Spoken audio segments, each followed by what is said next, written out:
Make America Great Again means make America white again. And as long as we on the left aren't letting people on the right say that, then we'll keep getting Make America Genocide Again.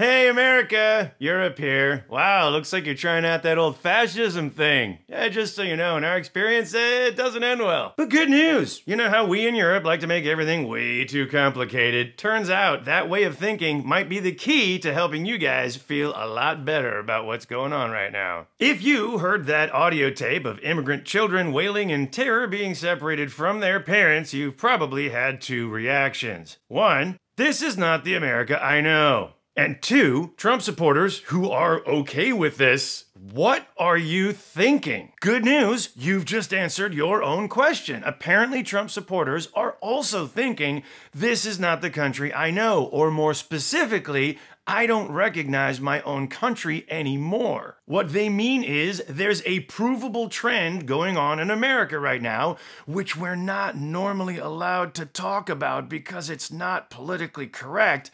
But America is becoming a non-white majority country. The United States will become a minority white country by the year 2045.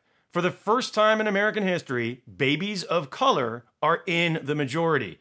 We are on the cusp of seeing the first minority white generation. And as long as no one on either side is using these exact terms, then there are a lot of normally compassionate Americans who are, how shall we put it, losing their shit. As the New York Times' Charles M. Blow calls it, white extinction anxiety. All manner of current policy grows out of this panic over loss of privilege and power. Trump is unapologetically defending whiteness from anything that threatens it. It's no more complicated than that. Want to understand Trump supporters? They like that Trump is doing exactly what he promised, to keep America somehow a white majority country.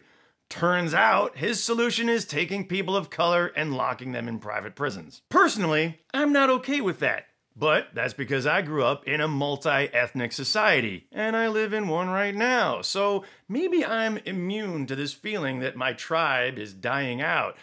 But it also makes me numb to the apparently very real fear that a lot of people think this is an existential threat. Remember when we thought Trump supporters were motivated by economic anxiety? No. New study shows they're driven by a fear of loss of status. And, if I may, they're also afraid of losing their jobs for stating their fears openly. No, I'm not talking about Roseanne.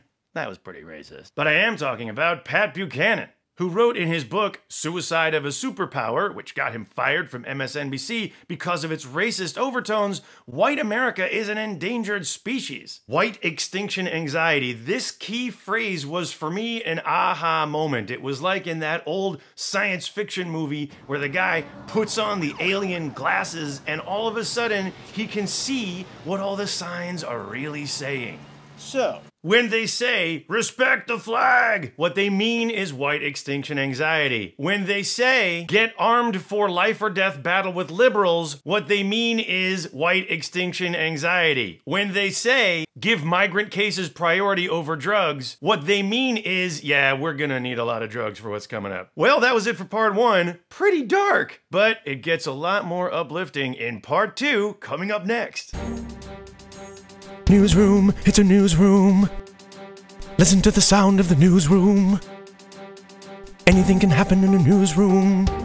News, news, news, news, news.